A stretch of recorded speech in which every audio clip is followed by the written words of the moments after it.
ಸಮಸ್ತ ನಾಗರಿಕರು ಈ ಶ್ರೀರಾಮಚಂದ್ರನ ಪಟ್ಟಾಭಿಷೇಕಕ್ಕಾಗಿ ಬಹಳವಾಗಿ ಸಂತೋಷಗೊಂಡಿದ್ದಾರೆ. ಅಂಥವರಿಗೆ ಈಗ ಶ್ರೀರಾಮನ ಪಟ್ಟಾಭಿಷೇಕ ಆಗಲ್ಲ ಅಂತ ಹೇಳಿದ್ರೆ ಅವರು ಯಾವ ರೀತಿಯಲ್ಲಿ ಒಪ್ಕೋತಾರೆ? ದಶರಥನು ವಜ್ರಾಯುಧದಿಂದ ಹೊಡೆಯಲ್ಪಟ್ಟಂತಹ ಪರ್ವತದಂತೆ, ಕಾಡ್ಗಿಚ್ಚಿನಿಂದ ಆವೃತವಾದ ವೃಕ್ಷದಂತೆ, ಇಂದ್ರ ಪದವಿಯಿಂದ ಚ್ಯುತವಾದ ನಹುಷನಂತೆ ಮೂರ್ಛಿತನಾಗಿ ಕೆಳಗೆ ಬಿದ್ದನು. ಈಗಾಗಲೇ ನಮ್ಮ ತಂದೆಯಾದಂತಹ ದಶರಥ ಮಹಾರಾಜನು ಈ ಪೃಥ್ವಿಯನ್ನ ನೀನೇ ಆಳ್ಬೇಕು ಅಂತ ಈಗಾಗಲೇ ಮೊದಲೇ ಹೇಳಾಗಿದೆ.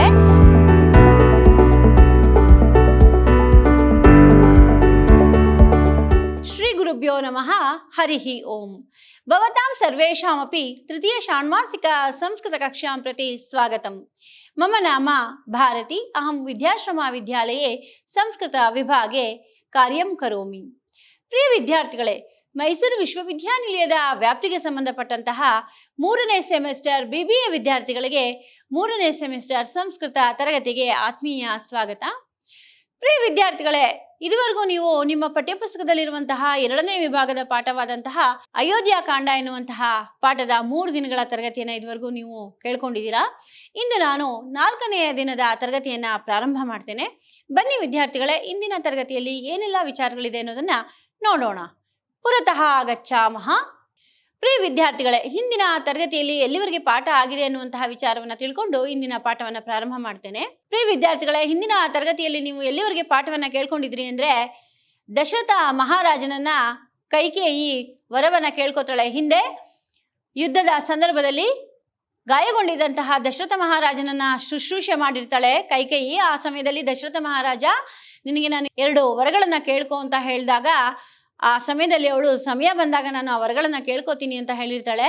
ಈಗ ಆ ಕೈಕೇಯಿಯ ದಾಸಿಯಾದಂತಹ ಮಂಥರೆಯು ಕೈಕೇಯಿಯ ಮನಸ್ಸಿನಲ್ಲಿ ಅಸೂಯೆಯ ಬೀಜವನ್ನ ಬಿತ್ತುತ್ತಾಳೆ.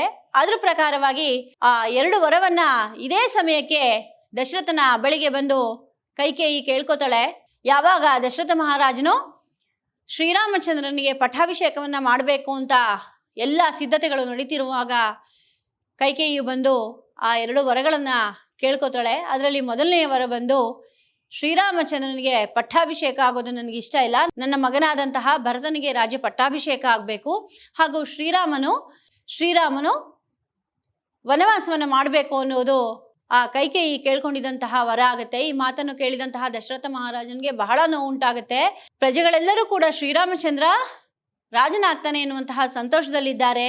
ನಾನಾದ್ರೂ ಪುತ್ರನ ವಿರಹವನ್ನ ಯಾವ ರೀತಿಯಲ್ಲಿ ತಡ್ಕೊಳ್ಳಿ, ನಾನ್ ತಡ್ಕೊಂಡ್ರು ಕೂಡ ಸಮಸ್ತ ನಾಗರಿಕರು, ಪ್ರಜೆಗಳು ಶ್ರೀರಾಮನ ಅಗಲಿಕೆಯನ್ನ ಖಂಡಿತ ಒಪ್ಪಲಾರರು. ಹಾಗಾಗಿ ನಿನಗೆ ಯಾಕೆ ಈ ರೀತಿಯಾದಂತಹ ಮನಸ್ಥಿತಿ ಬಂತು?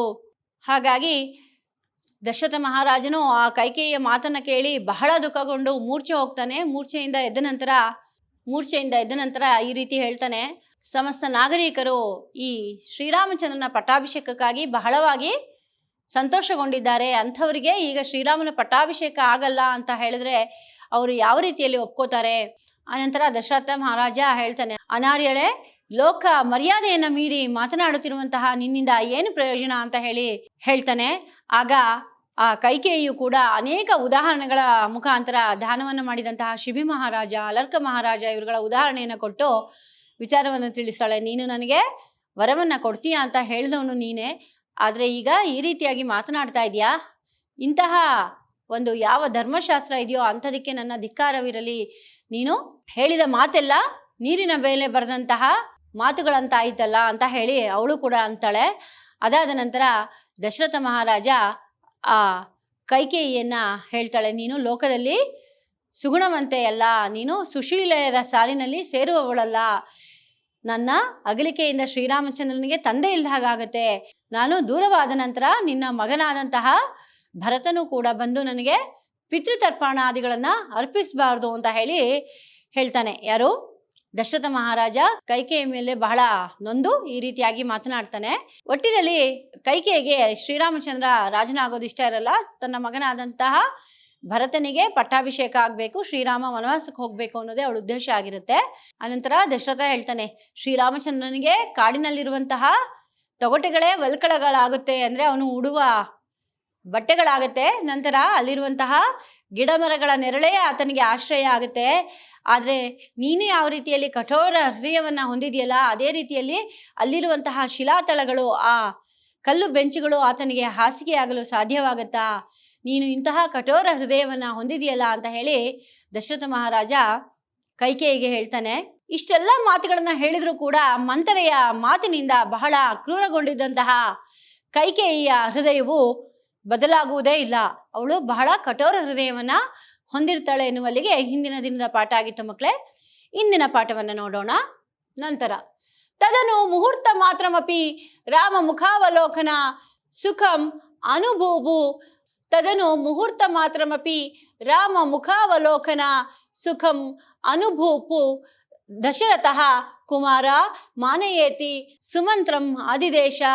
ಅನಂತರ ಇಷ್ಟು ಮಾತುಗಳನ್ನು ಹೇಳಿದ್ರು ಕೂಡ ಕೈಕೇಯಿ ಯಾವಾಗ ದಶರಥ ಮಾತನ್ನ ಕೇಳಲ್ಲ, ತಾನು ಕೇಳಿದ ವರವನ್ನ ಕೊಡ್ಲೇಬೇಕು ಅಂತ ಹೇಳಿ ಯಾವಾಗ ದಶರಥನಿಗೆ ಹೇಳ್ತಾಳೋ, ಆಗ ದಶರಥ ಮಹಾರಾಜ ಹೇಳ್ತಾನೆ, ತನ್ನ ಮಂತ್ರಿಯಾದ ಸುಮಂತ್ರನಿಗೆ ಹೇಳ್ತಾನೆ, ಅನಂತರ ಕ್ಷಣಕಾಲವಾದರೂ ರಾಮನ ಮುಖದರ್ಶನದ ಆನಂದವನ್ನು ಅನುಭವಿಸಬೇಕೆಂದು ದಶರಥನು ಸುಮಂತ್ರನ ಮೂಲಕವಾಗಿ ರಾಮನನ್ನ ಕರೆಸಿದ.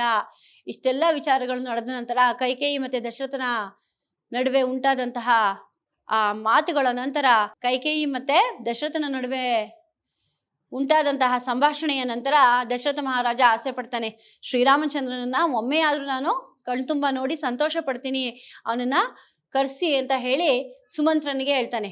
ತನ್ನ ಮಂತ್ರಿಯಾದಂತಹ ಸುಮಂತ್ರನಿಗೆ ಹೇಳ್ತಾನೆ, ಶ್ರೀರಾಮನನ್ನ ಒಮ್ಮೆ ಆದರೂ ರಾಮನ ಮುಖದರ್ಶನದ ಆನಂದವನ್ನು ಅನುಭವಿಸಬೇಕೆಂದು ದಶರಥ ಸುಮಂತ್ರನಿಗೆ ಮುಖಾಂತರ ರಾಮನನ್ನ ಕರೆಸ್ತಾನೆ. ನಂತರ ತೇನ ಸತ್ವರಂ ರಾಜಭವನಂ ಪ್ರವೇಶಿತೋ ರಾಮಃ ಕೃತ ಪ್ರಣಾಮಃ ಪಿತರಮಯಥಾಂ ಭೂತಂ ಮುಖ ವಿಕಾಸ ಮಾರಾದಾಲಕ್ಷ್ಯ ಚಕಿತಃ ಕಿಮಿದಮಿತಿ ಕೈಕೇಯಿ ಮನ್ಮಯುಕ್ತಃ.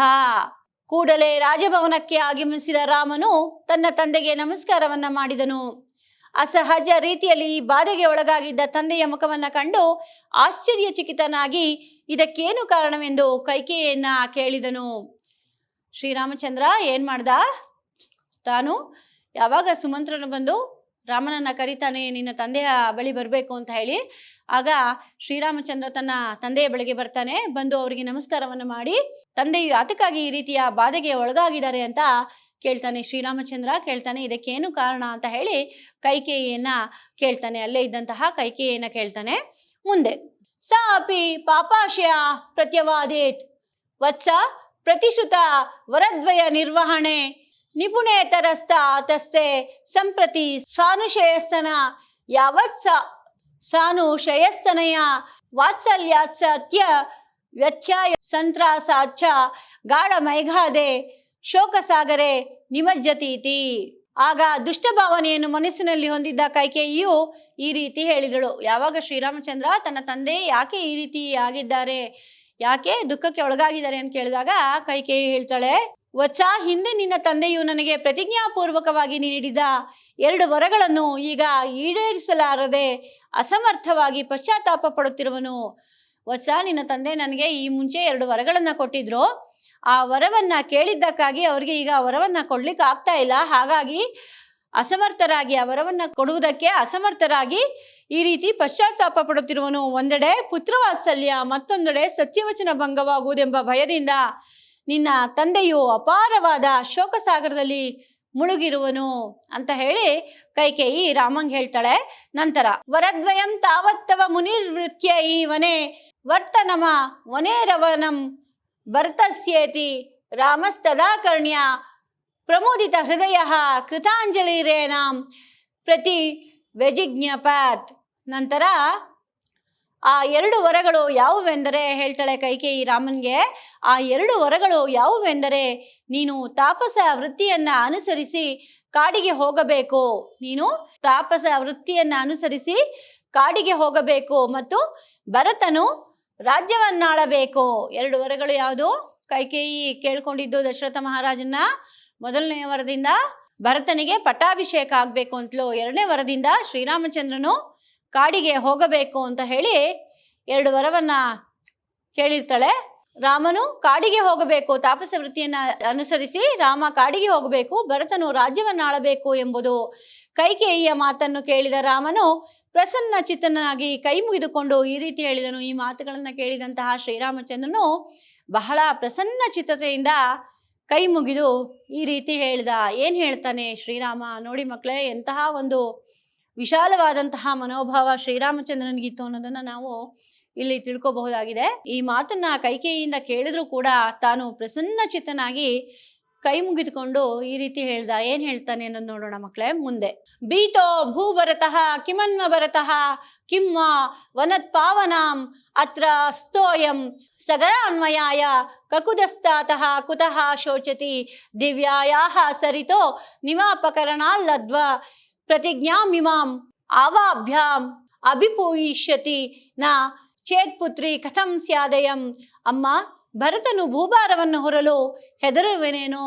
ಶ್ರೀರಾಮನು ಮಾತೃ ಸದೃಶಳಾದಂತಹ ಕೈಕೇಯಿಗೆ ಹೇಳ್ತಾನೆ, ಅಮ್ಮ, ಭರತನು ಭೂಭಾರವನ್ನು ಹೊರಲು ರಾಜ್ಯವನ್ನಾಳನು ಹೆದರುವನೇನೋ. ಭರತನು ರಾಜ್ಯಭಾರವನ್ನ ಮಾಡ್ಲಿಕ್ಕೆ ಹೆದರುತ್ತಾನೇನೋ, ಅಥವಾ ನಾನು ಪವಿತ್ರವಾದ ವನಕ್ಕೆ ತೆರಳಲು ಭಯಭೀತನಾಗುವನೇನೋ, ಅಥವಾ ನಾನು ವನಕ್ಕೆ ಹೋಗಲು ಭಯಭೀತನಾಗ್ತೀನಿ. ಸಗರನ ವಂಶಕ್ಕೆ ತಿಲಕಪ್ರಾಯವಾಗಿರುವಂತಹ ನಮ್ಮ ತಂದೆಯು ದುಃಖಿಸುತ್ತಿರುವುದು ಏಕೆ? ಸ್ವರ್ಗ ಗಂಗೆಯನ್ನು ಭೂಮಿಗೆ ತಂದು ಪಿತೃಗಳಿಗೆ ತರ್ಪಣವನ್ನು ನೀಡಿದಂತಹ ಪ್ರತಿಜ್ಞೆಗಿಂತಲೂ ಅತ್ಯಂತ ಸರಳವಾಗಿರುವ ಈ ಪ್ರತಿಜ್ಞೆಯನ್ನು ನಾನು ಹಾಗೂ ಭರತನು ನೆರವೇರಿಸದಿದ್ದರೆ ಪುತ್ರರು ಎಂಬ ಅರ್ಹತೆಯು ನಮಗೆ ಹೇಗೆ ತಾನೇ ಲಭಿಸಲು ಸಾಧ್ಯ? ಎಷ್ಟು ಸುಂದರವಾಗಿ ಹೇಳ್ತಾನೆ ನೋಡಿ ಶ್ರೀರಾಮಚಂದ್ರ. ಅಮ್ಮ, ಭೂಭಾರವನ್ನ ಹೊರಲಿಕ್ಕೆ ಭರತನಿಗೆ ಏನು ಕಷ್ಟ ಇಲ್ಲ, ವನಕ್ಕೆ ತೆರಳಲು ನನಗೂ ಏನು ಕಷ್ಟ ಇಲ್ಲ. ಈ ರೀತಿ ಇರುವಾಗ ತಂದೆ ಯಾತಕ್ಕೋಸ್ಕರವಾಗಿ ದುಃಖಿಸ್ತಾ ಇದ್ದಾರೆ? ಹೇಗೆ ಸ್ವರ್ಗ ಗಂಗೆಯನ್ನೇ ಭೂಮಿಗೆ ತಂದ, ಯಾರು? ಭಗೀರಥನು ಸ್ವರ್ಗ ಗಂಗೆಯನ್ನ ಭೂಮಿಗೆ ತಂದು ತನ್ನ ಪಿತೃಗಳಿಗೆ ತರ್ಪಣವನ್ನ ನೀಡಿದ. ಸ್ವರ್ಗ ಗಂಗೆಯನ್ನ ಭಗೀರಥ ಭೂಮಿಗೆ ತಂದು ಪಿತೃಗಳಿಗೆ ತರ್ಪಣವನ್ನ ನೀಡಿದಂತಹ ಪ್ರತಿಜ್ಞೆಗಿಂತ ಇದೇನು ಕಠಿಣವಾಗಿಲ್ಲ. ಇದು ಬಹಳ ಸರಳವಾಗಿರುವಂತಹ ಪ್ರತಿಜ್ಞೆ. ಈ ಪ್ರತಿಜ್ಞೆಯನ್ನ ನಾನು ಮತ್ತು ಭರತ ನೆರವೇರಿಸ್ತಾ ಇದ್ರೆ ಪುತ್ರರು ಎಂಬ ಅರ್ಹತೆಯು ನಮಗೆ ಹೇಗೆ ತಾನೇ ಲಭಿಸಲು ಸಾಧ್ಯ? ಈ ರೀತಿಯಾಗಿ ಇಷ್ಟು ಸರಳವಾಗಿರುವಂತಹ ಪ್ರತಿಜ್ಞೆಯನ್ನ ನಾವು ನೆರವೇರಿಸಲ್ಲ ಅಂದ್ರೆ ನಾವು ಪುತ್ರರು ಅನ್ನಿಸ್ಕೊಂಡು ಏನು ಪ್ರಯೋಜನ ಅಂತ ಹೇಳಿ ಬಹಳ ಸಮಾಧಾನ ಚಿತ್ತನಾಗಿ ಹೇಳ್ತಾನೆ ಕೈಕೇಯಿಗೆ ಶ್ರೀರಾಮಚಂದ್ರ. ನೋಡಿ ಮಕ್ಕಳೇ, ಶ್ರೀರಾಮನ ಗುಣ ನಾವಿಲ್ಲಿ ತಿಳ್ಕೊಬಹುದಾಗಿದೆ. ಎಷ್ಟು ಒಂದು ಪ್ರಸನ್ನ ಚಿತ್ತತೆಯಿಂದ ಈ ರೀತಿಯಾಗಿ ಹೇಳ್ತಾನೆ ಅಂದ್ರೆ ಅವನು ಸ್ವಲ್ಪ ಕೂಡ ಬೇಜಾರು ಮಾಡ್ಕೊಳ್ಳಲ್ಲ, ಮತ್ತೆ ಕೋಪ ಮಾಡ್ಕೊಳ್ಳಲ್ಲ.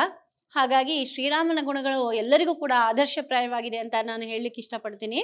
ಮುಂದೆ, ವನಭುವಿ ತನು ಮಾತ್ರ ತ್ರಾಣಮಜ್ಞಾಪಿತಮ್ಮೆ ಸಕಲ ಭುವನ ಭಾರಃ ಸ್ಥಾಪಿತೋ ವತ್ಸಮೂರ್ನಿ ತದಿಹ ಸುಕರತೆಯ ಮಾವ ಯೋಸ್ತರ್ಕಿತಾಯಾಂ ಮಯಿ ಪತತಿ ಗರೀಯಾನಂಭತೆ ಪಕ್ಷಪಾತಃ.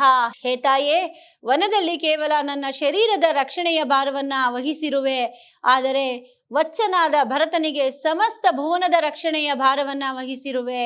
ಅತ್ಯಂತ ಸುಲಭ ಕಾರ್ಯವನ್ನ ನನಗೆ ವಹಿಸಿಕೊಟ್ಟಿರುವುದರಿಂದ ನಿನ್ನ ಪ್ರೀತಿಯು ನನ್ನ ಮೇಲೆ ಅಧಿಕವಾಗಿರುವುದು ವ್ಯಕ್ತವಾಗುತ್ತಿದೆ. ನೋಡಿ ಮಕ್ಕಳೇ, ಎಂಥ ಸುಂದರವಾದ ಮಾತಾಡ್ತಾನೆ ಶ್ರೀರಾಮಚಂದ್ರ. ನೀನು ಇಡೀ ರಾಜ್ಯಭಾರದ ಒಂದು ಜವಾಬ್ದಾರಿಯನ್ನ ನಿನ್ನ ಮಗನಾದಂತಹ ಭರತನಿಗೆ ವಹಿಸ್ತಾ ಇದೀಯಾ. ನಾನು ಅತ್ಯಂತ ಸುಲಭವಾಗಿರುವಂತಹ ವನಕ್ಕೆ ತೆರಳುವಂತಹ, ಬರೀ ನನ್ನ ರಕ್ಷಣೆಯನ್ನ ನಾನು ಮಾಡಿಕೊಳ್ಳುವಂತಹ ಒಂದು ಕೆಲಸವನ್ನ ನೀನು ನನಗೆ ಕೊಟ್ಟಿದ್ಯಾ. ಹಾಗಾಗಿ ಇವೆರಡರಲ್ಲಿ ನನಗೆ ಕೊಟ್ಟಿರುವಂತಹ ಕೆಲಸ ಬಹಳ ಸುಲಭವಾಗಿರುವಂಥದ್ದು. ಇಲ್ಲಿ ನನಗೆ ತಿಳಿಯುತ್ತೆ ನಿನಗೆ ನನ್ನ ಮೇಲಿರುವಂತಹ ಪ್ರೀತಿ ಭರತನ ಮೇಲಿರುವ ಪ್ರೀತಿಗಿಂತ ಹೆಚ್ಚಾಗಿದೆ ಅನ್ನೋದನ್ನ ನಾನಿಲ್ಲಿ ತಿಳ್ಕೊತೀನಿ ಅಂತ ಹೇಳ್ತಾನೆ. ಎಷ್ಟು ಸುಂದರವಾದ ಮಾತು ನೋಡಿ. ಶ್ರೀರಾಮಚಂದ್ರನ ಗುಣ ಅಷ್ಟು ಅದ್ಭುತವಾಗಿತ್ತು. ಹಾಗಾಗಿ ಅತ್ಯಂತ ಸುಲಭ ಕಾರ್ಯವನ್ನ ನನಗೆ ವಹಿಸಿಕೊಟ್ಟಿರುವುದರಿಂದ ನಿನ್ನ ಪ್ರೀತಿಯು ನನ್ನ ಮೇಲೆ ಅಧಿಕವಾಗಿರುವುದು ವ್ಯಕ್ತವಾಗುತ್ತಿದೆ. ಈ ರೀತಿಯಾಗಿ ಶ್ರೀರಾಮಚಂದ್ರ ಕೈಕೇಯಿಗೆ ಹೇಳ್ತಾನೆ. ಯಾರಿಗೆ ಹೇಳ್ತಾನೆ? ಕೈಕೇಯಿಗೆ ಹೇಳ್ತಾನೆ. ಮಯಿ ಪತತಿ ಗರೀಯಾನಂಬತೆ ಪಕ್ಷಪಾತಃ. ಇದು ನಿಮ್ಗೆ ಅನೋಟೇಷನ್ಗೂ ಕೂಡ ಬರುತ್ತೆ ಮಕ್ಕಳೇ. ಬಹಳ ಮುಖ್ಯವಾಗಿರುವಂತಹ ಶ್ಲೋಕ. ಭರತನ ಮೇಲಿಗಿಂತ ನನ್ನ ಮೇಲೆ ನಿನಗೆ ಪ್ರೀತಿ ಹೆಚ್ಚಾಗಿರುವಂತೆ ಕಾಣ್ತಾ ಇದೆ. ಇಡೀ ಭೂಭಾರದ ರಕ್ಷಣೆಯನ್ನು ಅವನಿಗೆ ವಹಿಸಿ ಬರೀ ನನ್ನನ್ನಷ್ಟೇ ನೋಡಿಕೊಳ್ಳುವಂತಹ, ವನಕ್ಕೆ ತೆರಳುವಂತಹ ಕೆಲಸವನ್ನ ನೀನು ನನಗೆ ಕೊಟ್ಟಿದ್ಯಾ ಅಂದ್ರೆ ನಿನಗೆ ಭರತನಿಗಿಂತ ನನ್ನ ಮೇಲೆ ನಿನ್ನ ಪ್ರೀತಿ ಜಾಸ್ತಿ ಇದೆ ಅನ್ನೋದು ನನಗೆ ತಿಳಿತಾ ಇದೆ ಅಂತ ಹೇಳಿ ಶ್ರೀರಾಮಚಂದ್ರ ಕೈಕೇಯಿಗೆ ಹೇಳ್ತಾನೆ. ಮುಂದೆ ನೋಡೋಣ ಮಕ್ಕಳೇ. ಕಿಂಚ ಮತ್ತು ತಾತಃ ಸ್ವವಾಚ ವ್ಯವಹೃತ್ಯ ಹೃದಯ ವತ್ಸಾಭಿಷೇಕೋತ್ಸವ ಮಂಗಲಮ್ಮೆ ಪ್ರಣಾಮ ಸಂಜ್ಞಸ್ಯ ಮಯಾರ್ಪಿತಸ್ಯ ಕಿಂ ಪೂರ್ಣ ಪಾತ್ರಸ್ಯ ನ ಪಾತ್ರಮಾಸೇತ್. ನಂತರ ಹೇಳ್ತಾನೆ, ತಂದೆಯು ಸ್ವತಃ ತಾನೇ ಭರತನ ರಾಜ್ಯಾಭಿಷೇಕದ ಮಂಗಳ ವಾರ್ತೆಯನ್ನು ನನಗೆ ತಿಳಿಸಿದ್ದರೆ ಪ್ರಣಾಮ ಪೂರ್ವಕವಾಗಿ ಆ ಸಂತೋಷವನ್ನ ಅನುಭವಿಸುತ್ತಿದ್ದೇನಲ್ಲವೇ. ಅವನು ಹೇಳ್ತಾನೆ, ಶ್ರೀರಾಮಚಂದ್ರ, ಈ ವಾರ್ತೆಯನ್ನ ತಂದೆಯಾದಂತಹ ದಶರಥ ಮಹಾರಾಜನೇ ನನಗೆ ತಿಳಿಸಿದ್ರೆ ನಾನು ಈ ಮಂಗಳ ವಾರ್ತೆಯನ್ನ ತಿಳಿದು ಬಹಳ ಪ್ರಣಾಮ ಪೂರ್ವಕವಾಗಿ ಆ ಸಂತೋಷವನ್ನ ನಾನು ಅನುಭವಿಸ್ತಿದ್ದೆ ಅಲ್ವಾ.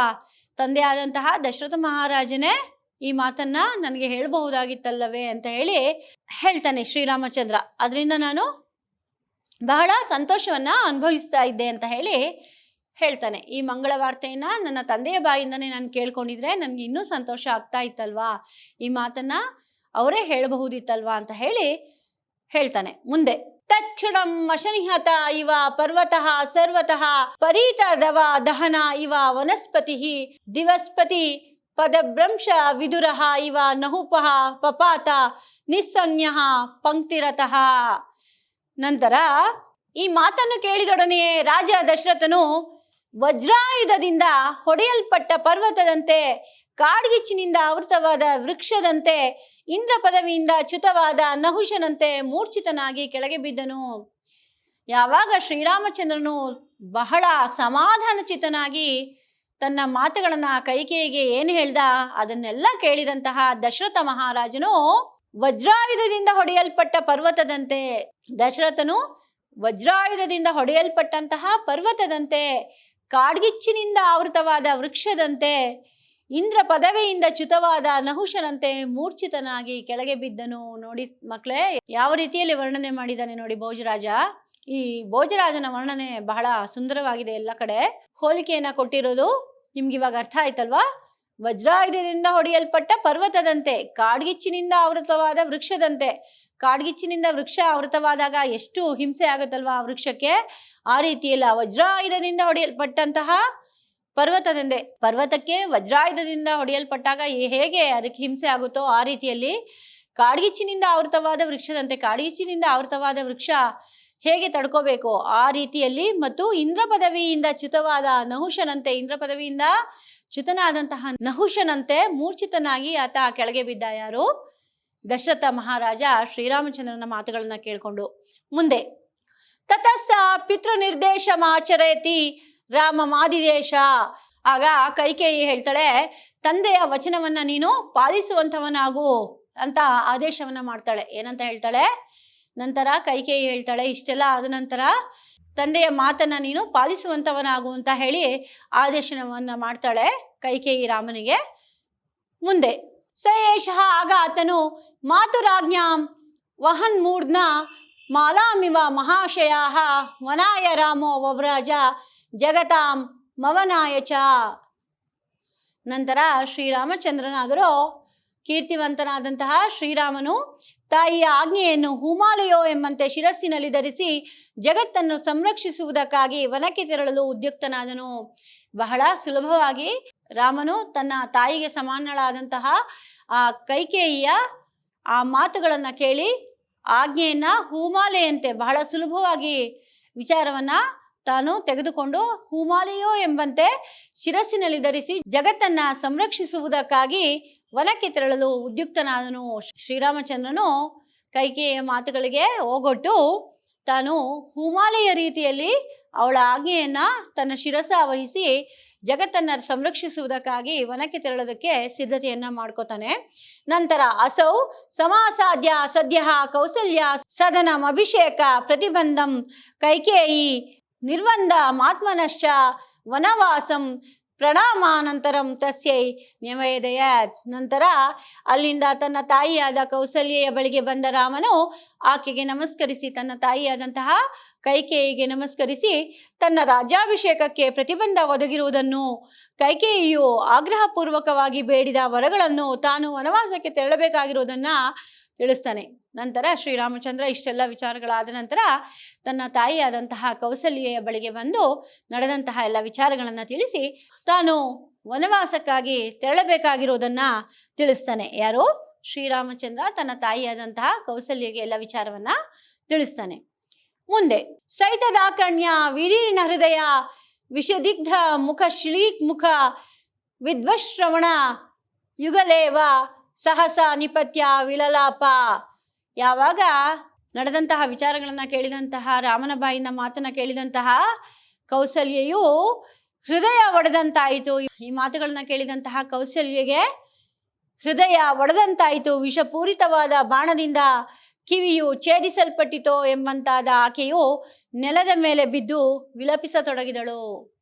ಕೈಕೇಯಿಗೆ ಏನಾಯ್ತು, ಬಹಳ ನೋವು ಉಂಟಾಯಿತು. ಮಾತುಗಳನ್ನ ಕೇಳಿ ಆಕೆ ನೆಲದ ಮೇಲೆ ಬಿದ್ದು ವಿಲಪಿಸಿದಳು, ಅಂದ್ರೆ ಬಹಳ ದುಃಖಪಟ್ಲು.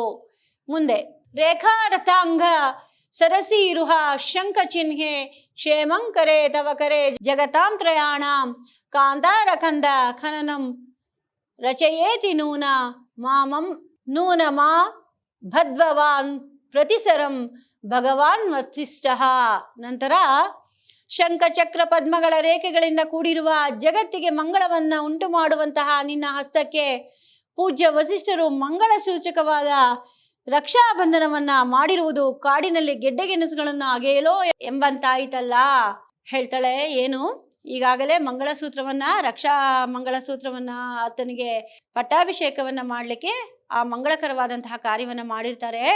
ಅದನ್ನ ನೆನೆಸ್ಕೊಂಡು ಹೇಳ್ತಾಳೆ ಯಾರು, ಕೌಸಲ್ಯೆಯು ಶಂಖಚಕ್ರ ಪದ್ಮಗಳ ರೇಖೆಗಳಿಂದ ಕೂಡಿರುವ ಜಗತ್ತಿಗೆ ಮಂಗಳವನ್ನ ಉಂಟು ಮಾಡುವಂತಹ ನಿನ್ನ ಹಸ್ತಕ್ಕೆ ಪೂಜ್ಯ ವಸಿಷ್ಠರು ಕುಲ ಗುರುಗಳು ಮಂಗಳ ಸೂಚಕವಾದ ರಕ್ಷಾಬಂಧನವನ್ನ ಮಾಡಿರುವುದು ಕಾಡಿನಲ್ಲಿ ಗೆಡ್ಡೆಗೆಣಸುಗಳನ್ನ ಅಗೆಯಲೋ ಎಂಬಂತಾಯಿತಲ್ಲ. ಈ ರೀತಿ ಶುಭ ಕಾರ್ಯವನ್ನ ಮಾಡಿದ್ದು ಈಗ ನಿನಗೆ ಕಾಡಿನಲ್ಲಿ ಗೆಡ್ಡೆಗೆಣಸುಗಳನ್ನ ಅಗೆಯಲೋ ಎಂಬಂತಾಯ್ತಲ್ಲ ಅಂತ ರೋಧಿಸ್ತಾಳೆ. ಮುಂದೆ ಅತ್ರ ಅಂತರೆ ರಾಮಾಭಿಷೇಕ ವಿಧಾನ ಮರಾಹಮಾನೋ ನಿಸ್ವಾಭಿಮಾನೋ ಲಕ್ಷ್ಮಣಸ್ತಾವಧೂಚ ಇತ್ಯಾಹ ತತ್ರ ಸೌಮಿತ್ರಿ ರತಿ ಮಾತ್ರ ಪ್ರವೃದ್ಧಮನ್ಯು ಶತಮನ್ಯು ಸಮಾನಮೇವ ಮಜಮಕಥಯತ್. ನಂತರ ಈ ಸಮಯದಲ್ಲಿ ಲಕ್ಷ್ಮಣನಿಗೆ ಅಪಾರ ಕ್ರೋಧ ಉಂಟಾಯಿತು. ಈ ಸಮಯದಲ್ಲಿ ಈ ವಿಚಾರವನ್ನು ಕೇಳಿದಂತಹ ಲಕ್ಷ್ಮಣನಿಗೆ ಬಹಳ ಕ್ರೋಧ ಉಂಟಾಯಿತು. ಆತನು ಇಂದ್ರನಿಗೆ ಸಮಾನವಾಗಿದ್ದ ತನ್ನ ಅಣ್ಣನನ್ನ ಕುರಿತು ಈ ರೀತಿ ಹೇಳ್ತಾನೆ. ಅನಂತರ ಈ ವಿಚಾರಗಳೆಲ್ಲ ಗೊತ್ತಾದಂತಹ ಲಕ್ಷ್ಮಣನಿಗೆ ಬಹಳ ಕ್ರೋಧ ಉಂಟಾಗುತ್ತೆ. ಆತನು ಇಂದ್ರನಿಗೆ ಸಮಾನವಾಗಿದ್ದ ತನ್ನ ಅಣ್ಣನನ್ನ ಕುರಿತು ಈ ರೀತಿ ಹೇಳ್ತಾನೆ. ಏನ್ ಹೇಳ್ತಾನೆ ಅನ್ನೋದನ್ನ ನೋಡೋಣ. ಆರ್ಯ ಅಕಾರ್ಯಮಿದಂ ಲೋಕೆ ಗರ್ಹಣಾರ್ಹಾಯಾಹ ಕೈಕೇಯ ವಚಸ ರಜಸ ಜರಸ ಚ ಸಮಾಕ್ರಾಂತ ಸ್ವಾಂತತೆಯ ಕೃತ್ಯ ವಿವೇಕ ಮೂಕಸ್ಯ ರಾಜ್ಞಃ ಪ್ರಜ್ಞಾ ಶೈಥಿಲ್ಯಾನ್ಹಿ ಶ್ರುತೆ ನವಚಸ ಸಂತ್ಯಜ್ಯ ರಾಜ್ಯಂ ಅಠವಿ ಪರ್ಯಟನಂ ವಿಧಾತುಂ.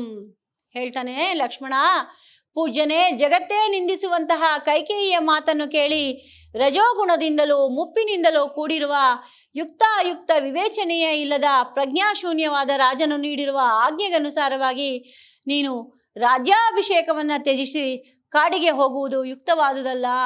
ಲಕ್ಷ್ಮಣನಿಗೆ ನಡೆದಂತಹ ವಿಚಾರ ಎಲ್ಲ ಗೊತ್ತಾಗುತ್ತೆ. ಆಗ ಅವನು ಹೇಳ್ತಾನೆ, ಜಗತ್ತೇ ನಿಂದಿಸುವಂತಹ ಮಾತನ್ನ ಕೈಕೇಯಿ ಹೇಳ್ತಾ ಇದ್ದಾಳೆ. ರಜೋಗುಣದಿಂದಲೂ ಮುಪ್ಪಿನಿಂದಲೂ ಕೂಡಿರುವಂತಹ ಯುಕ್ತಾಯುಕ್ತ ವಿವೇಚನೆಯೇ ಇಲ್ಲದ ಪ್ರಜ್ಞಾಶೂನ್ಯವಾಗಿರುವಂತಹ ರಾಜನು ನೀಡಿರುವಂತಹ ಆಜ್ಞೆಗನುಸಾರವಾಗಿ ನೀನು ರಾಜ್ಯಾಭಿಷೇಕವನ್ನ ತ್ಯಜಿಸಿ ಕಾಡಿಗೆ ಹೋಗುವುದು ಯುಕ್ತವಾದುದಲ್ಲ, ನೀನು ಕಾಡಿಗೆ ಹೋಗುವುದು ಯುಕ್ತವಾದುದಲ್ಲ ಅಂತ ಹೇಳಿ ಲಕ್ಷ್ಮಣ ಹೇಳ್ತಾನೆ ರಾಮನಿಗೆ. ನಂತರ ಕಿಂತು ತುಭ್ಯಮನಭ್ಯರ್ಥ ಮಾನೆಯ ಓ ರಥಮಮೇವ ಪಿತ್ರ ಪ್ರದತ್ತ ನನು ಪೃಥ್ವಿ. ಮತ್ತು ನೀನಾಗಿ ಪ್ರಾರ್ಥಿಸದಿದ್ದರೂ ತಂದೆಯು ಮೊದಲೇ ಈ ಪೃಥ್ವಿಯನ್ನು ನಿನಗೆ ನೀಡಿರುವನು. ಈಗಾಗಲೇ ನಮ್ಮ ತಂದೆಯಾದಂತಹ ದಶರಥ ಮಹಾರಾಜನು ಈ ಪೃಥ್ವಿಯನ್ನ ನೀನೇ ಆಳ್ಬೇಕು ಅಂತ ಈಗಾಗಲೇ ಮೊದಲೇ ಹೇಳಾಗಿದೆ. ಹಾಗಾಗಿ ಕ್ಷತ್ರಧರ್ಮೋಪಿ ಧರ್ಮ್ಯಾತ್ಪತಃ ಪ್ರಮಧ್ಯಾಪಿ ವರ್ಣಾಶ್ರಮ ರಕ್ಷಣತಃ ಸಮೀಚೀನಃ ಪ್ರಾಯೇಣ ಪುರುಷಂ ನಿಶ್ರೇಯಸೆ ನಿಯೋಜಯೇತ್ ನಿಯತಂ ನಿಯತಿಬಲ ಮತಿಲಂಘ್ಯ ಪೌರುಷಮೇವ ಧೀರಸ್ಯ ಪುರುಷಾರ್ಥ ಸಮರ್ಥಯೇತ್. ನಿಯತಮಿತಿ ಧರ್ಮ ಮಾರ್ಗವನ್ನ ಅವಲಂಬಿಸಿ, ಏನನ್ನ ಅವಲಂಬಿಸಿ? ಧರ್ಮ ಮಾರ್ಗವನ್ನ ಅವಲಂಬಿಸಿ ನೀನು ವರ್ಣಾಶ್ರಮ ಧರ್ಮಕ್ಕನುಗುಣವಾಗಿ ವನಕ್ಕೆ ತೆರಳಬೇಕೆಂದು ಹೇಳುವುದಾದರೂ ಕ್ಷತ್ರಿಯನಾದ ನಿನಗೆ ಕ್ಷಾತ್ರ ಧರ್ಮವಾದ ಪ್ರಜಾಪರಿಪಾಲನೆಯೇ ಶ್ರೇಯಸ್ಕರವಾದುದು. ಪ್ರಜಾಪಾಲನೆಯೇ ನಿನಗೆ ಶ್ರೇಯಸ್ಕರವಾದುದು ರಾಮ. ಧೀರನಾದವನು ವಿಧಿಯನ್ನು ಅವಲಂಬಿಸದೆ ತನ್ನ ಪೌರುಷದಿಂದಲೇ ಪುರುಷಾರ್ಥಗಳನ್ನ ಸಂಪಾದಿಸಿಕೊಳ್ಳುವನು. ಏನಂತ ಹೇಳ್ತಾನೆ, ಈಗಾಗಲೇ ತಂದೆಯವರು ನಿನಗೆ ಈ ಪೃಥ್ವಿಯನ್ನ ವಹಿಸ್ತಾ ಇದ್ದಾರೆ, ನಿನ್ನನ್ನ ರಾಜನನ್ನಾಗಿ ಮಾಡಬೇಕು ಅಂತ ಈಗಾಗಲೇ ತಂದೆಯವರು ಹೇಳಿದ್ದಾರೆ. ಧರ್ಮ ಮಾರ್ಗವನ್ನು ಅವಲಂಬಿಸಿ ನೀನು ವರ್ಣಾಶ್ರಮ ಧರ್ಮಕ್ಕನುಸಾರವಾಗಿ ವನಕ್ಕೆ ತೆರಳಬೇಕೆಂದು ಹೇಳುವುದಾದರೂ ಕೂಡ ಕ್ಷತ್ರಿಯನಾದ ನಿನಗೆ ಕ್ಷಾತ್ರ ಧರ್ಮವಾದ ಪ್ರಜಾಪಾಲನೆಯೇ ಶ್ರೇಯಸ್ಕರವಾದುದು. ಹೇಳ್ತಾನೆ, ನಿನಗೆ ಪ್ರಜಾಪಾಲನೆಯೇ ಶ್ರೇಯಸ್ಕರವಾದುದು ರಾಮ. ನಿಶ್ಚಯವಾಗಿಯೂ ಧೀರನಾದಂಥವನು ಯಾರು ಧೀರನಾಗಿರ್ತಾನೋ ಅಂಥವನು ವಿಧಿಯನ್ನು ಅವಲಂಬಿಸದೆ, ವಿಧಿಯನ್ನೇ ನಂಬಿಕೊಂಡು ಕೂತ್ಕೊಳ್ಳದೆ ತನ್ನ ಪೌರುಷದಿಂದಲೇ ಪುರುಷಾರ್ಥಗಳನ್ನ ಸಂಪಾದಿಸಿಕೊಳ್ಳುವನು. ಏನನ್ನ ಸಂಪಾದಿಸಿಕೊಳ್ಳುವನು? ವಿಧಿಯೊಂದನ್ನೇ ನಂಬದೆ ಆತ ತನ್ನ ಪ್ರಯತ್ನ ಬಲದಿಂದ, ತನ್ನ ಪೌರುಷದಿಂದಲೇ ಆತನು ಪುರುಷಾರ್ಥಗಳನ್ನ ಸಂಪಾದಿಸಿಕೊಳ್ಳುವನು ಅಂತ ಹೇಳ್ತಾನೆ ಯಾರು? ಲಕ್ಷ್ಮಣ. ಮುಂದೆ ಮಾ ಭೂತ್ವತ್ಪದ ಪದ್ಮಯೋರರುಣಿಮ ಕಾಂತಾರಸಾಂಚಾರತಃ ಪಾಣೋ ಪಾಟಲಿಮ ಮನಾಕ್ ಪ್ರಸರತು ಜಾಕರ್ಷಣ ದೇವಮೇ ಕೈಕೇಯಿ ಪರಿಭೂತತ ವಚನೆ ನಮ್ರೋ ಭವನ್ಮಾಸ್ಮ ಭೂತ್ಕೃಚಿತ್ಮ ಮಖಮಾರ್ಯ ಶೌರ್ಯ ಜಲಧೆ ನಮ್ರಂ ಧನುರ್ ವರ್ತಮಾನಂ. ನಂತರ, ಹೇ ಶೌರ್ಯನಿಧೆಯೇ, ವನದಲ್ಲಿ ಸಂಚರಿಸುವ ಕಾರಣದಿಂದ ನಿನ್ನ ಪಾದ ಪದ್ಮಗಳು ಕೆಂಪಾಗದಿರಲಿ. ಬಿಲ್ಲಿನ ಹೆದೆಯನ್ನೆಳೆಯುವುದರಿಂದ ನನ್ನ ಕೈಗಳು ಕೆಂಪಾಗಲಿ. ಕೈಕೇಯಿಯಿಂದ ಪ್ರೇರಿತನಾಗಿರುವ ತಂದೆಯ ಆಜ್ಞೆಗೆ ವಿನೀತನಾಗಿ ನೀನು ಬಾಗಬೇಡ. ನನ್ನ ಧನಸ್ಸು ಮಾತ್ರ ಈಗ ಬಾಗುವಿಕೆಯನ್ನ ಹೊಂದಲಿ. ನಾನು ನನ್ನ ಧನಸ್ಸಿನಿಂದ ಅವರಿಬ್ಬರನ್ನು ಹತಗೊಳಿಸುತ್ತೇನೆ. ಶೋಕ ಸಾಗರದಲ್ಲಿ ಮುಳುಗುವನು. ಈ ರೀತಿಯಾಗಿ ಬಹಳ ನೊಂದುಕೊಂಡಂತಹ ಲಕ್ಷ್ಮಣ ಶೋಕ ಸಾಗರದಲ್ಲಿ ತಾನು ಕೂಡ ಮುಳುಗ್ತಾನೆ. ಯಾರು? ಲಕ್ಷ್ಮಣ ಕೂಡ ಶೋಕ ಸಾಗರದಲ್ಲಿ ಮುಳುಗ್ತಾನೆ. ಮುಂದೆ ಏವಮಾಚಕ್ಷಣಂ ಲಕ್ಷ್ಮಣಂ ರಾಮ ಸಾಂತ್ವಯನ್ನೇವಾವೋಚತ್. ಈ ರೀತಿಯಾಗಿ ನುಡಿಯುತ್ತಿರುವ ಲಕ್ಷ್ಮಣನನ್ನು ಸಮಾಧಾನ ಪಡಿಸುತ್ತಾ ರಾಮ ಹೇಳ್ತಾನೆ. ಏನ್ ಹೇಳ್ತಾನಪ್ಪ ಅಂದ್ರೆ, ವತ್ಸ ಸವಿತೃವಂಶ ಜಾತಾನಾಂ ಪಿತೃ ನಿದೇಶ ಏವ ದೇಶಿಕಃ ಸರ್ವಕರ್ಮಸು. ವತ್ಸ, ಸೂರ್ಯ ವಂಶೀಯರಿಗೆ ಎಲ್ಲ ಕೆಲಸಗಳಲ್ಲೂ ತಂದೆಯ ಆಜ್ಞೆಯೇ ಗುರುವಿನಂತಿರುವುದು. ತಂದೆಯ ಆಜ್ಞೆಯೇ ಗುರುವಿನಂತೆ ಇದೆ ಅಂತ ಹೇಳಿ ಲಕ್ಷ್ಮಣನನ್ನ ಸಮಾಧಾನ ಮಾಡಿ ಹೇಳ್ತಾನೆ ರಾಮ. ಸೂರ್ಯವಂಶೀಯರಿಗೆ ಎಲ್ಲ ಕೆಲಸಗಳಲ್ಲೂ ತಂದೆಯ ಆಜ್ಞೆಯೇ ಗುರುವಿನಂತೆ ಇರುವುದು ಅಂತ ಹೇಳ್ತಾನೆ ಮಕ್ಕಳೇ. ಇಲ್ಲಿಗೆ ಇಂದಿನ ಪಾಠ ಮುಕ್ತಾಯವಾಗುತ್ತೆ. ಇಂದಿನ ಕಥೆಯ ಸಾರಾಂಶವನ್ನ ಒಮ್ಮೆ ನೋಡೋಣ. ಕಠೋರ ಹೃದಯಳಾಗಿದ್ದಂತಹ ಆ ಕೈಕೇಯಿಯ ಮನಸ್ಸು ಬದಲಾಗುವುದೇ ಇಲ್ಲ. ಆಗ ದಶರಥ ಮಹಾರಾಜ ಹೇಳ್ತಾನೆ, ನನ್ನ ಪುತ್ರನಾದ ರಾಮನನ್ನ ಒಮ್ಮೆ ಆದರೂ ಕಣ್ತುಂಬ ನೋಡ್ತೇನೆ, ಅವನನ್ನ ಕರಿ ಅಂತ ಹೇಳಿ ಮಂತ್ರಿಯಾದ ಸುಮಂತ್ರನಿಗೆ ಹೇಳ್ತಾನೆ. ಅನಂತರ ಶ್ರೀರಾಮಚಂದ್ರನಾದರೂ ತನ್ನ ತಂದೆಯ ಬಳಿಗೆ ಬರ್ತಾನೆ. ಬಂದಾಗ ತನ್ನ ತಂದೆಯು ಬಹಳ ಶೋಕಾವಿಷ್ಟರಾಗಿರುವುದನ್ನು ಕಂಡು ಅಲ್ಲೇ ಇದ್ದಂತಹ ಕೈಕೇಯಿಯನ್ನ ಕೇಳ್ತಾನೆ, ತನ್ನ ತಂದೆಯ ದುಃಖಕ್ಕೆ ಕಾರಣವಾದ್ರು ಏನು ಅಂತ. ಆಗ ಆಕೆ ಹೇಳ್ತಾಳೆ, ನೋಡು ಶ್ರೀರಾಮ, ನಿನ್ನ ತಂದೆ ನನಗೆ 2 ವರಗಳನ್ನ ಕೊಡ್ತೀನಿ ಅಂತ ಹೇಳಿದ್ರು. ಅದನ್ನ ನಾನು ಈ ಸಂದರ್ಭದಲ್ಲಿ ಕೇಳಿದ್ದೀನಿ.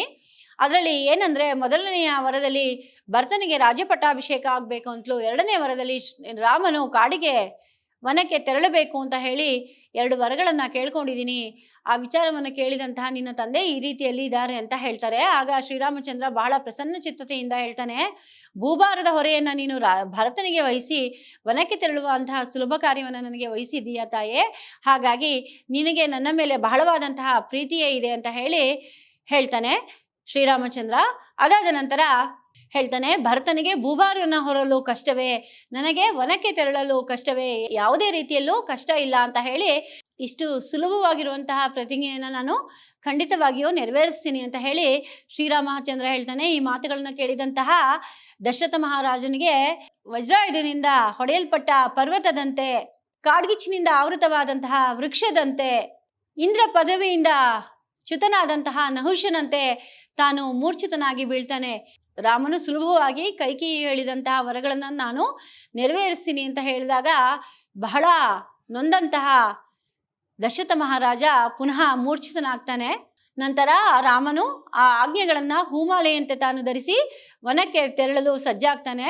ಅದಾದ ನಂತರ ಈ ವಿಚಾರವನ್ನೆಲ್ಲ ಕೇಳಿದಂತಹ ಲಕ್ಷ್ಮಣನು ಬಹಳ ಕ್ರೋಧಗೊಂಡು ಹೇಳ್ತಾನೆ, ಈಗಾಗಲೇ ನಮ್ಮ ತಂದೆಯಾದಂತಹ ದಶರಥ ಮಹಾರಾಜನು ನಿನಗೆ ಭೂಭಾರದ ಹೊಣೆಯನ್ನ ವಹಿಸಿಯಾಗಿದೆ, ನೀನೇ ರಾಜನಾಗಬೇಕೆಂದು. ಹಾಗಾಗಿ ನೀನು ಆ ಕೈಕೇಯಿಯ ಮಾತುಗಳನ್ನ ಕೇಳಿದಂತಹ ಶ್ರೀರಾಮನು ತಾನು ಆ ಪ್ರತಿಜ್ಞೆಯನ್ನ ಬಹಳ ಸುಲಭವಾಗಿ ನಾನು ನೆರವೇರಿಸ್ತೀನಿ ಅಂತ ಹೇಳಿ ಹೂಮಾಲೆಯಂತೆ ಆ ಪ್ರತಿಜ್ಞೆಯನ್ನು ಸ್ವೀಕರಿಸಿ ತಾನು ಕಾಡಿಗೆ ಹೊರಡಲು ಸಿದ್ಧನಾಗ್ತಾನೆ. ಅದಕ್ಕೆ ಮುಂಚೆ ತನ್ನ ತಾಯಿಯ ಬಳಿಯಲ್ಲಿ ನಡೆದಂತಹ ಎಲ್ಲ ವಿಚಾರವನ್ನ ಕೌಸಲ್ಯ ಬಳಿ ಹೇಳ್ತಾನೆ. ಆಕೆ ಬಹಳ ದುಃಖಗೊಳ್ತಾಳೆ, ನೆಲದ ಮೇಲೆ ಬಿದ್ದು ವಿಲಪಿಸ್ತಾಳೆ. ಅನಂತರ ಹೇಳ್ತಾಳೆ, ವಸಿಷ್ಠರು ಮಾಡಿದಂತಹ ರಕ್ಷಾ ಬಂಧನವಾದ ಮಂಗಳ ಕಾರ್ಯವನ್ನ ಅವರು ಮಾಡಿದ್ದು ಕಾಡಿನಲ್ಲಿ ಹೋಗಿ ಗೆಡ್ಡೆ ಗೆಣಸುಗಳನ್ನ ತಿನ್ನಲೋ ಎಂಬಂತಾಯ್ತಲ್ಲ ಅಂತ ಹೇಳಿ ಬಹಳ ನೊಂದ್ಕೋತಾಳೆ. ಆ ಸಮಯದಲ್ಲಿ ಲಕ್ಷ್ಮಣನಿಗೆ ಬಹಳ ಕ್ರೋಧ ಉಂಟಾಗುತ್ತೆ. ಆಗ ಲಕ್ಷ್ಮಣ ಹೇಳ್ತಾನೆ, ಈಗಾಗಲೇ ತಂದೆಯಾದಂತಹ ದಶರಥ ಮಹಾರಾಜನಿಗೆ ರಾಜ್ಯದ ಭೂಭಾರವನ್ನು ಹೊರುವ ಹೊಣೆಯನ್ನ ನಿನಗೆ ಈಗಾಗಲೇ ವಹಿಸಬೇಕೆಂದು ಅನ್ಕೊಂಡಾಗಿದೆ. ಜಗತ್ತೇ ನಿಂದಿಸುವಂತಹ ಕೈಕೇಯಿಯ ಮಾತುಗಳನ್ನ ಕೇಳಿ ರಜೋಗುಣದಿಂದಲೂ ಮುಪ್ಪಿನಿಂದಲೂ ಕೂಡಿರುವಂತಹ ಪ್ರಜ್ಞಾಶೂನ್ಯನಾದಂತಹ ರಾಜನು ನೀಡಿರುವಂತಹ ಆಜ್ಞೆಗನುಸಾರವಾಗಿ ನೀನು ರಾಜ್ಯ ಪಟ್ಟಾಭಿಷೇಕವನ್ನ ಬಿಟ್ಟು ಕಾಡಿಗೆ ಹೋಗುವುದು ಯುಕ್ತವಾದುದಲ್ಲ, ಸರಿಯಾದುದಲ್ಲ ಅಂತ ಹೇಳಿ ಲಕ್ಷ್ಮಣ ಹೇಳ್ತಾನೆ. ನೀನಾಗಿ ಪ್ರಾರ್ಥಿಸದಿದ್ದರೂ ಕೂಡ ತಂದೆಯವರು ನಿನಗೆ ಈ ಪೃಥ್ವಿಯನ್ನ ಆಳಲು ಅವಕಾಶವನ್ನ ಈಗಾಗಲೇ ನೀಡಬೇಕೆಂದು ಅಂದ್ಕೊಂಡಾಗಿದೆ. ಧರ್ಮ ಮಾರ್ಗವನ್ನ ಅವಲಂಬಿಸಿ ವರ್ಣಾಶ್ರಮ ಧರ್ಮಕ್ಕನುಗುಣವಾಗಿ ನೀನು ಕಾಡಿಗೆ ಹೋಗುವುದು ಸರಿಯಾದುದಲ್ಲ. ಕ್ಷತ್ರಿಯನಾದಂತಹ ನಿನಗೆ ಕ್ಷಾತ್ರ ಧರ್ಮವಾದಂತಹ ಪ್ರಜಾ ಪೋಷಣೆಯೇ ಬಹಳ ಮುಖ್ಯವಾದದ್ದು.